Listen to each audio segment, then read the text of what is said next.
전불교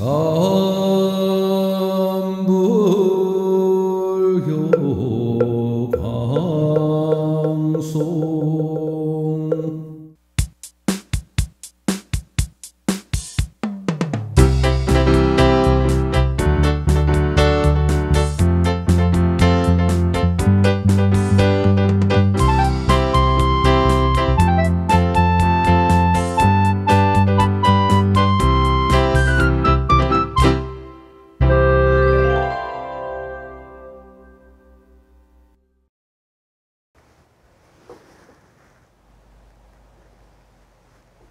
이 방송을 보시는 불자님 여러분, 안녕하십니까? 반갑습니다. 지난 시간에 지장보살님에 대해서 말씀드렸습니다. 오늘 지장보살님에 대해서 다시 한번 간략하게 말씀을 드리고 이 시간을 다시 시작하겠습니다. 지장보살님은 불가사의한 신통력으로 남녀노소 백천가지의 모습으로 몸을 자유자재롭게 놔두시어 모든 업장이 두터운 죄 많은 중생들이 빈곤, 재난, 재앙, 재해, 질병 등 모든 고통에서 구제해 주시고 중생들의 지혜 그리고 총명, 수명, 행복, 평화, 부귀, 온갖 소원들을 충족시켜 주시는 그러한 분이십니다. 또 지장보살님께서는 임종하는 사람을 위하여 지장경을 읽어주거나 지장보살님 명호를 불러준다면 죄업이 소멸되어 좋은 곳에 태어나게 된다고 합니다. 여러분, 지장보살님에 대하여 지난 시간에 말씀드렸고 오늘 또 간략하게 말씀드렸습니다. 지장보살님은 수많은 모습으로 나투셔서 죄 많은 업장이 두꺼운 중생들의 고통 속에서 그 고통을 받고 있는 죄업 중생들을 깨닫게 하시고 구제해 주시고 그들로 하여금 행복을 느끼고 살아갈 수 있도록 열심히 중생을 위하여 수고하시는 보살님이십니다. 지장보살님은 지난 시간에도 말씀드렸듯이 누구를 위한 지장보살님이십니까? 나를 버리고 남을 위하여 헌신하시는 지장보살님이십니다. 오늘은 어제 말씀드렸듯이 영가 장애로 인한 소멸 기도에 대해서 말씀드리겠습니다. 그렇다면 그 기도를 말씀드리기 전에 어제 지장보살님에 대해서 말씀드렸다면 오늘은 지장경에 대해서 설명을 드려야 될 것 같아요. 여러분, 지장보살 본원경에 대해서 불자님이라면 거의 들어보셨죠. 지장보살 본원경을 지장경이라고도 합니다. 지장경은 13품으로 나누어져 있어요. 처음엔 부처님께서 도리천궁에서 어머니 마야부인을 위하여 설법을 하시는 이 내용으로 시작이 됩니다. 그 다음에 지옥을 설명을 적나라하게 해주고 있어요. 어떤 분은 지장경을 이 지옥에 대해서 나오면 무섭다고 지장경을 덮으시는 분들이 굉장히 많아요. 혹시 여러분 속에도 그런 분이 계십니까? 그 다음에는 우리 중생들이 지은 업, 지은 죄에 따라서 그 지옥들이 연결이 되는 거예요. 그 내용들이 설명이 되어 있습니다. 다음에는 우리가 그 업을 어떻게 하면 그 업장을 소멸할 수 있을까 하는 내용들이 실려져 있습니다. 그 내용들이 소개되고 나면 그 다음에는 부처님을 또 불보살님을 찬탄하고 예경하고 공양을 드리고 하는 내용들이 다시 있습니다. 그렇게 불보살님을 공경을 하고 예경을 드리고 하는 그 공덕으로 인하여 우리 중생들이 받게 되는 공덕, 그리고 우리가 깨닫게 되는 부분들, 그렇게 나뉘어져 있습니다. 지장경에 대해서 여러분 이렇게 설명을 드리면, 아, 내가 읽었던 부분이 이러이러한 부분이었었구나. 처음에는 제가 불자님들께서 무섭다고 하면서 못 읽겠다고 할 때 뭐 어떻게 이야기를 했냐면, 조금만 읽으면 굉장히 재미있는 부분이 나온다 그랬어요. 그 말 한마디에 또 읽고 또 읽고 하는 분들이 참 많았습니다. 지장경은 여러분, 여러분들께서는 지장경을 어떻게 생각하십니까? 지장경은요, 유일하게 자식이 부모를 고통받는 지옥에서 구해주는 경이에요. 지장경은 권선징악의 경이라고 할 수도 있어요. 그리고 지장경은 인과경이라고 저는 이야기를 하고 싶어요. 표현을 아무리 해도 끝이 없어요. 지장경은 효의경이기도 합니다. 여러분, 우리가 드라마를 보시잖아요.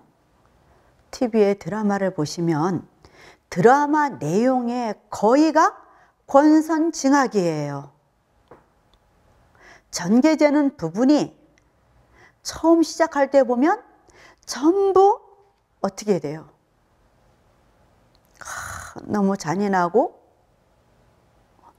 잘못을 너무 많이 저질러요.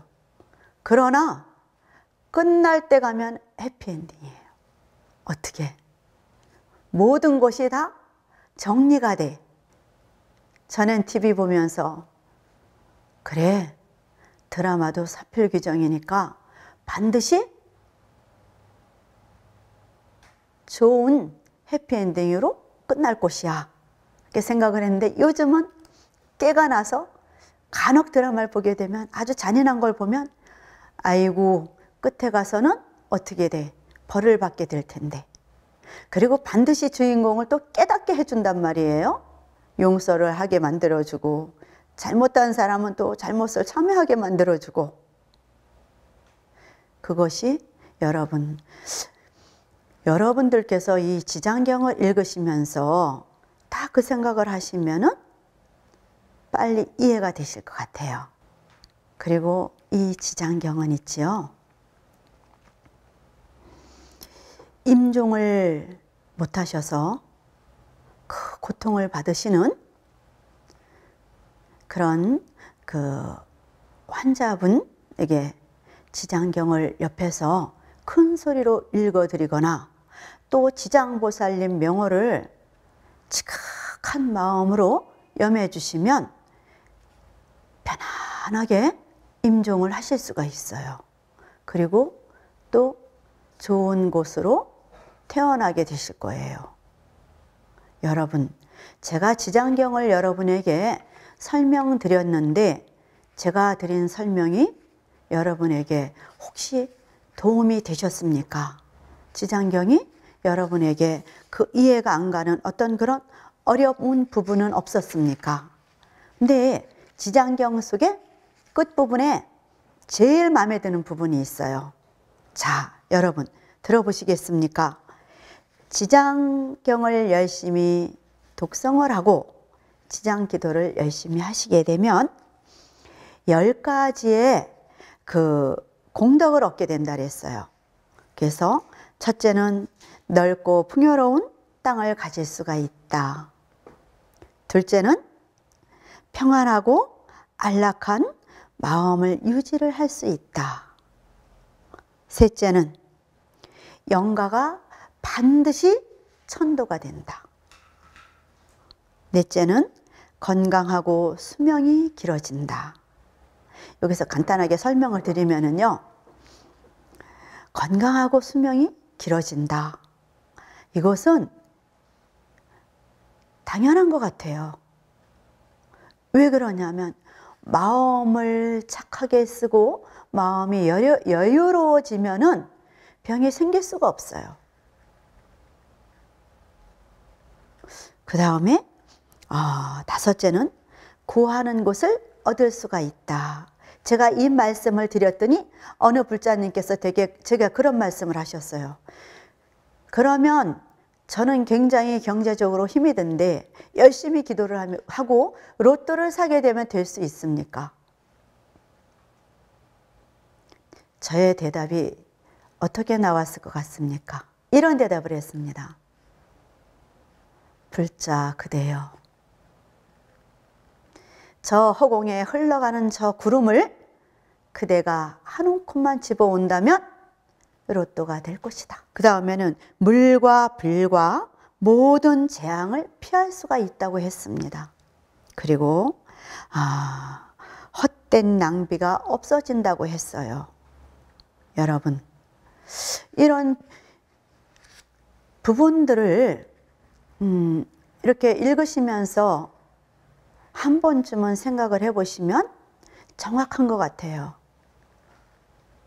헛된 낭비가 없어진다는 것은 그만큼 지혜롭고 그리고 자기 자신을 잘 안다는 거죠.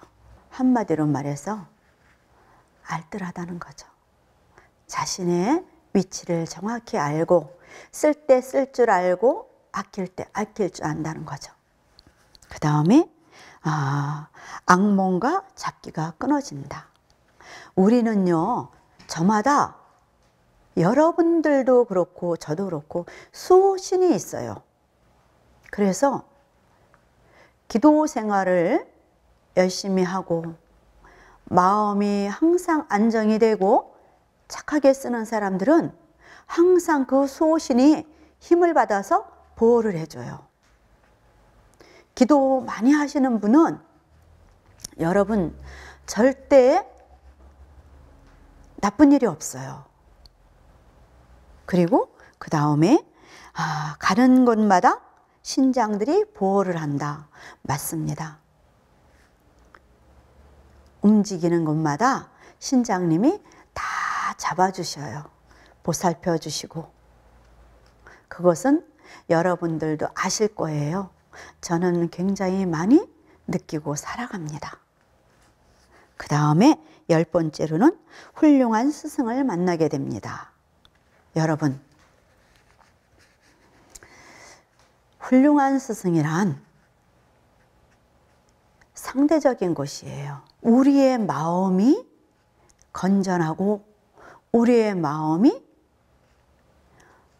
올바르면 스승뿐 아니라 내가 만나는 모든 사람들이 다 건전하고 스승인 것이에요. 여러분들께서 어디 특별한 분이 스승인 곳은 아니에요. 부는 바람도 나의 스승이 될 수 있고 초목도 나의 스승이 될 수가 있습니다. 3살짜리 아기도 나의 스승이 될 수가 있고 노숙자도 나의 스승이 될 수가 있어요. 문을 열고 나가면 부딪히는 모든 곳이 나의 스승입니다. 여기에서 이렇게 10번째로 좋은 스승을 만나게 된다 하는 내용은 바로 이곳입니다.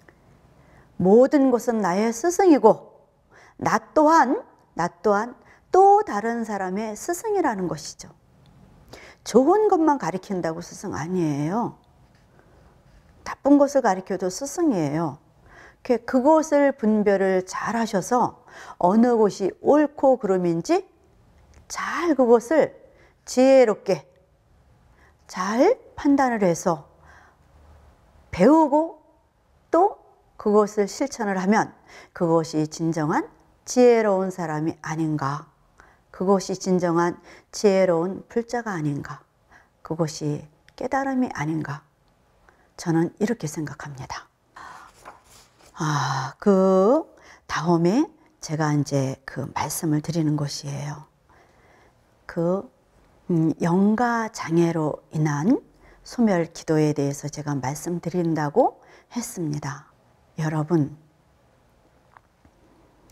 영가라고 하여서 특별하게 생각할 거 하나도 없어요. 저의 생각은 이러합니다.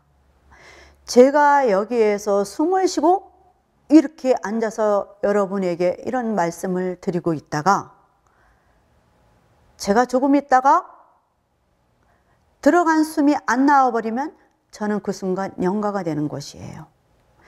저의 이 육신과 저의 이 혼이 분리가 돼버리면 영가라는 것이죠.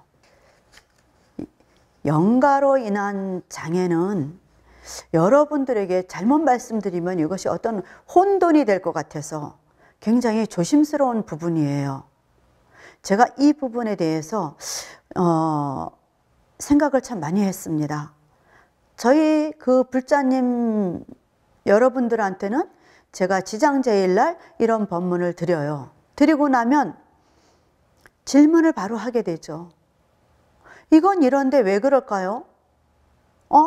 그렇습니까? 그게 어쩌면 그것이 잘못 판단을 하고 오해할 수 있구나. 저는 그 자리에서 듣고 질문을 해줄 수가 있어.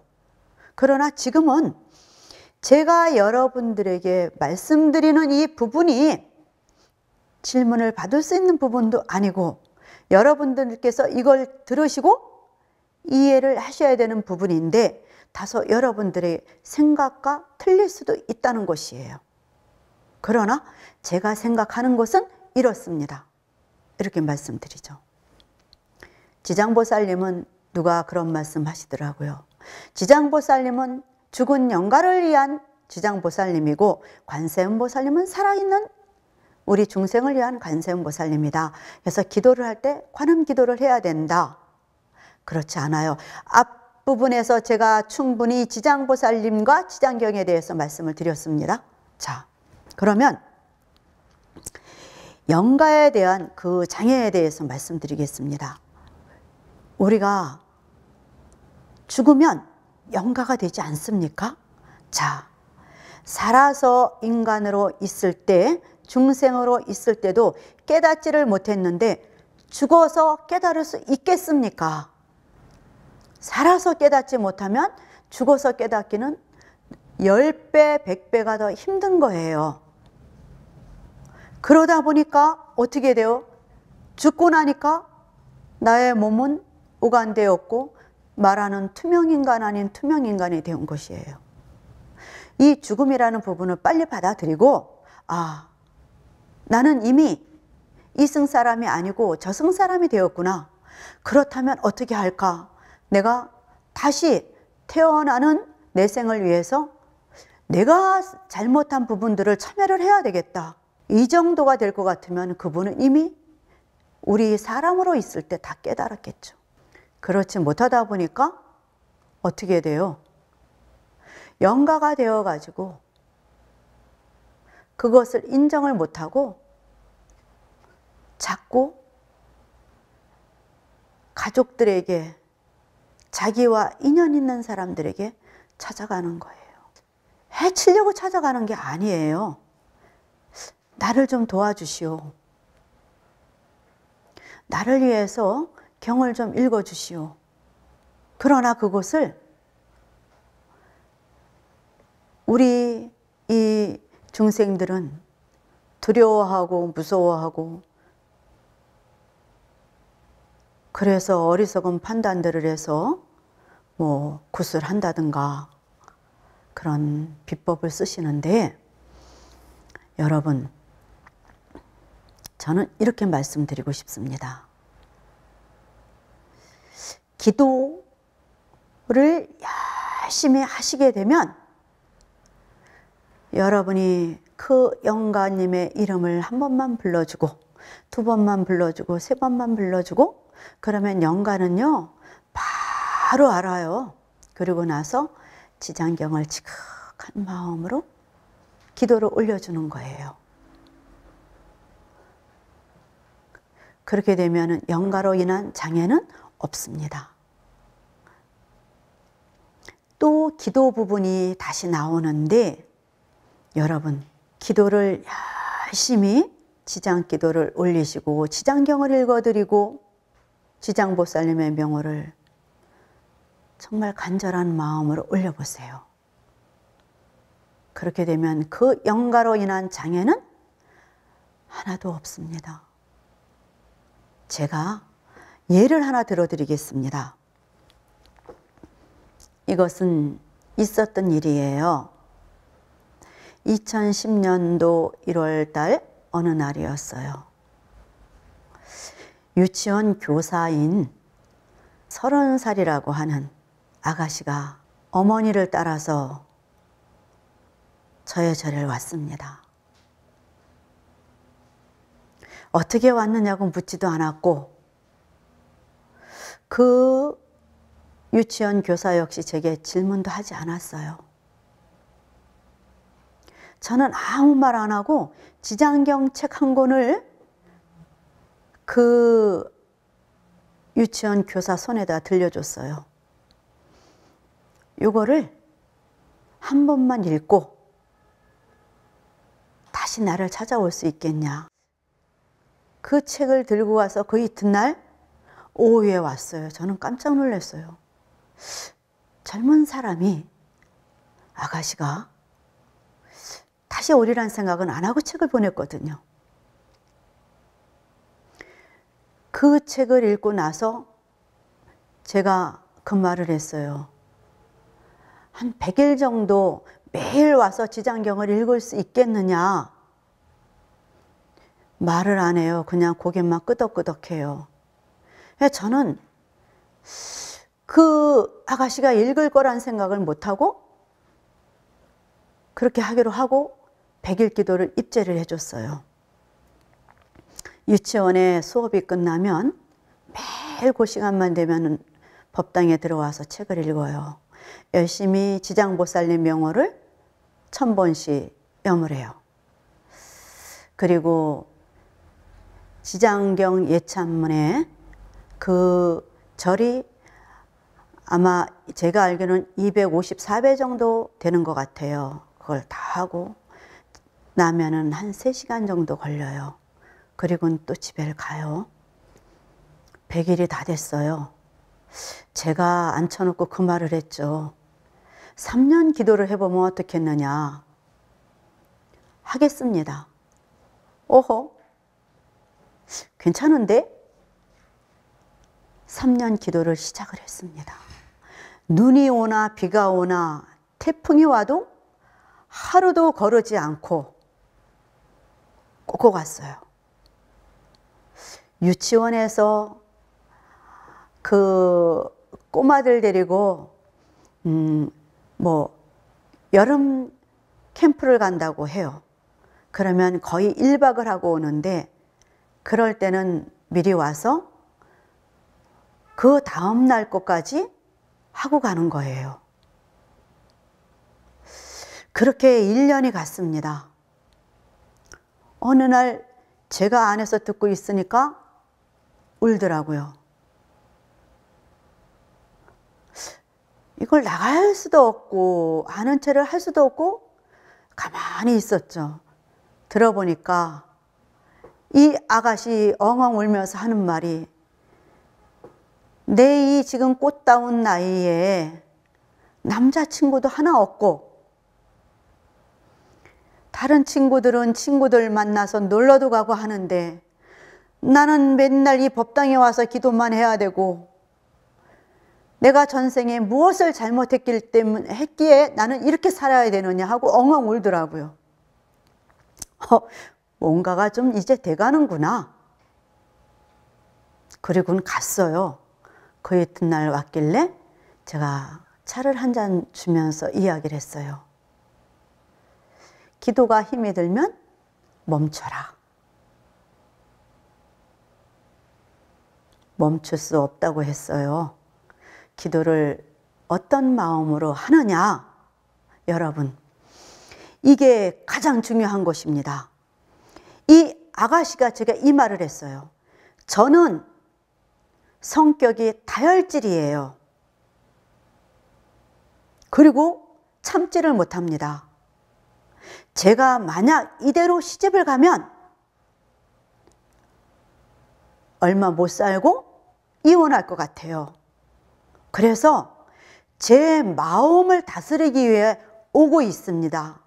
둘째는 좋은 사람을 만나서 결혼하고 싶습니다. 그래서 아기를 낳고 행복하게 살고 싶습니다. 와, 참 이쁘죠? 그럼 됐다. 그리고는 2년이 지났어요. 3년을 한 7, 8개월 돼가지고 이 친구가 마장이 왔습니다. 이 마장이 왔는데 어마어마한 마장이 왔어요. 아마 매미보다 더 거칠은 마장이 온 거예요. 그때에 제가 저를 돌아보지 않으면 안 됐어요. 큰 스님께서 제게 이런 말씀을 하셨어요. 반드시 기도에는 마장이 있다. 그 마장을 넘기고 나면 기가 막힌 찬란한 광명의 빛이 비추리라. 너무 이 마장이 커가지고 제가 기도를 멈추지 않겠느냐 그랬어요. 이 아가씨 하는 말이 지금까지 하루도 안 빼놓고 온 이곳이 아까워서라도 끝은 가야 되겠습니다. 그래? 그리고 나서 한 3개월을 그렇게 힘들어 했어요. 그리고 다시 어떻게 됐어요?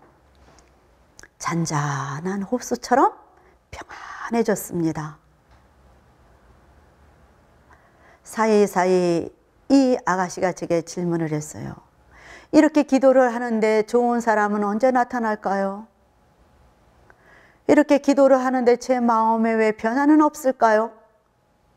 본인은 잘 몰라요. 주위에서 바라보는 사람들은 정확히 알죠. 너무 많이 변해 있었어요.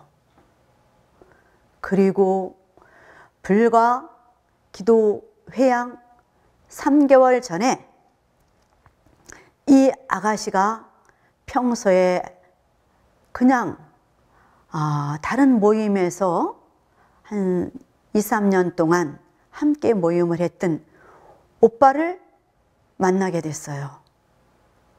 근데 그 오빠가 너무 착해요. 착하기만 하면 괜찮은데 잘생겼어요. 그리고 중요한 건 지혜로워요. 두 사람이 사랑을 하게 됐어요.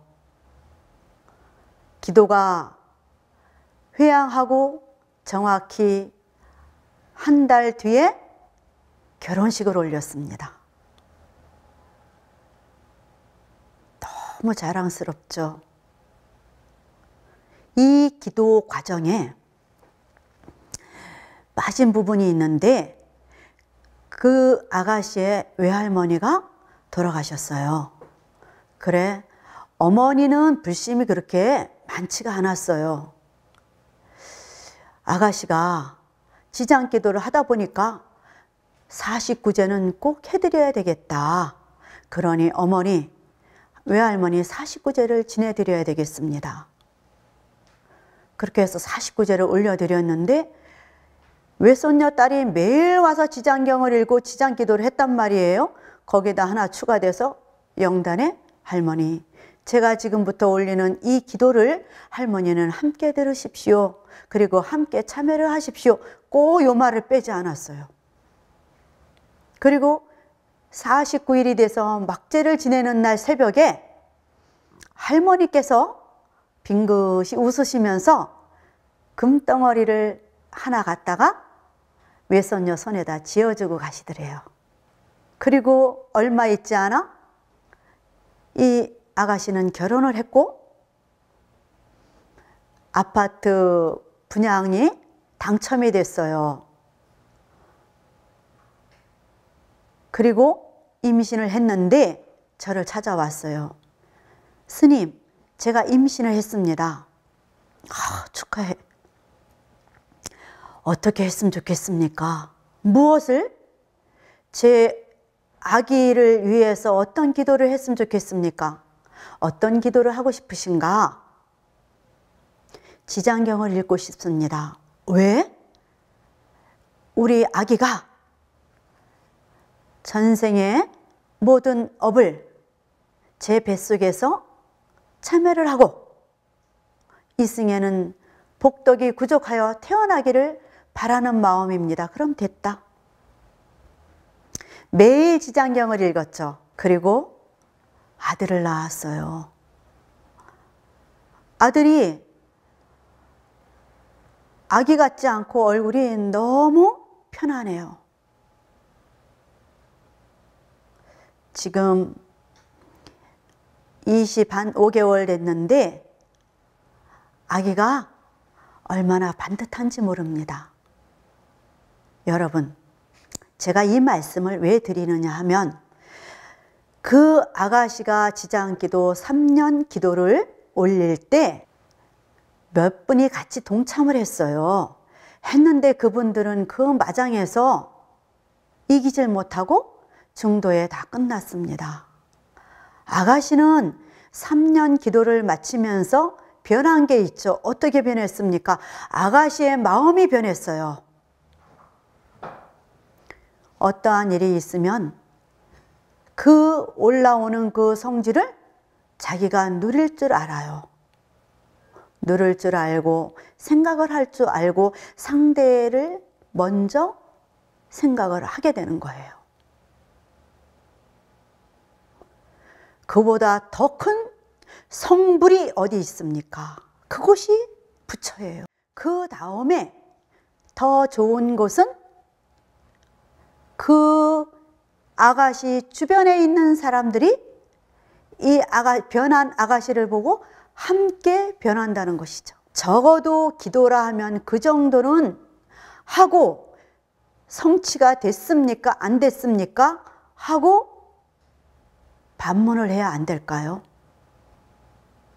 그만큼 기도를 해보셨습니까? 그러한 일들을 제가 겪으면서 지금 현재 그 아가씨 이제는 예쁜 제가 애기보살이라고 하는데 얼마 전에 제게 와서 스님 배터리가 방전이 다 됐습니다. 그래? 그럼 충전을 해야지. 예. 다시 지장기도 3년 기도를 들어갔습니다. 11월 4일이면 100일 기도가 끝나고 또다시 기도를 입제를 하게 됩니다. 그 사람은 기도를 정확히 아는 것이에요. 어떻게요? 이 기도가 무엇을 위한 기도인지 내가 속에서 원하는 모든 것들을 이루겠다는 그 다소의 욕심이 들어있는 기도인지 나의 마음을 수양하고자 하는 기도인지 그것을 그 어린 불자는 정확히 알고 시작을 한 것이죠. 그 어린 불자가 생각하는 이상으로 성불을 했고 성취를 한 것이에요. 그 사람은 기도를 알아요. 부처님 법을 알아요. 하다 보니까 일상생활에서 무엇이든지 한 번, 두 번은 생각을 반드시 하고 행동을 하는 것이죠.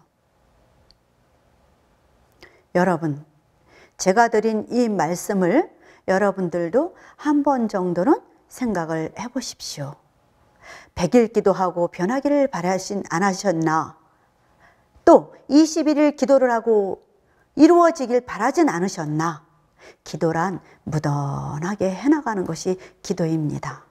얼마 전에 어느 노보살님이 저를 찾아오셨어요. 오시면서 아들을 잃었다고 그랬어요. 금지옥엽 키운 아들이 사고로 인해서 세상을 떠났다 그랬어요. 그 세월이 자그마치 6년 전이래요. 이산 저산 이절저절 헤매면서 슬퍼하고 있어요. 저와의 인연으로 인해서 제가 지장기도를 하시고 지장경을 읽어주시고 아들을 위해서 지장보살님 명호를 부르시면서 아들의 극락왕생을 비십시오. 이 노보살님 하시는 말씀이 책은 너무 두껍다. 그리고 이것을 어떻게 다 읽느냐? 그리고 내 마음이 이렇게 떠 있는데 기도가 되겠느냐? 여러분, 어떻게 생각하십니까? 저는 아무 말도 하지 않고 지장경을 그 노보살님 품에 안겨서 보내드렸어요. 기도란 여러분 우리 각자의 정성입니다. 지극한 마음으로 지장보살님 염을 하시고 지장기도를 하시면 그곳이 여러분 마음속에서 잘 살고자 추구하는 그곳이 무엇인가를 보셔야 돼요. 경제적으로 풍요로운 것, 그것은 다옴이고 여러분 각자의 마음이 풍요로워지는 것을 처음 기도의 첫째 목적으로 삼으셔야 돼. 그 목적이 달성이 되면 경제적인 여유로움은 자연히 따라오게 되어 있습니다. 여러분, 불교를 어떻게 아십니까? 여러분, 지난번에 처음으로 말씀드렸죠? 여러분, 불교를 아십니까? 했죠? 똑같은 말씀 지금 한 번 더 드릴게요. 여러분, 불교는 깨달음입니다. 우리가 어리석음을 깨달아서 지혜와 슬기롭게 살아가는 것, 그것이 진정한 행복이에요. 불교란 행복을 위한 깨달음의 종교입니다.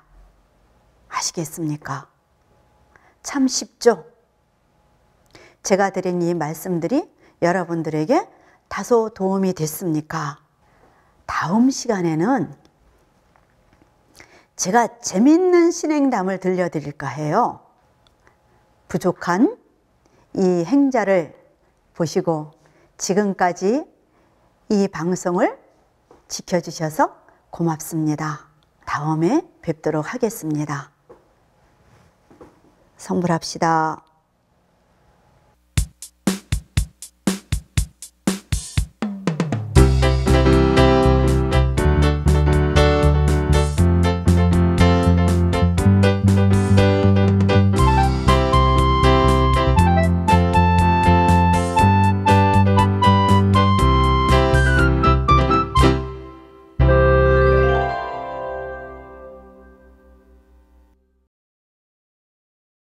저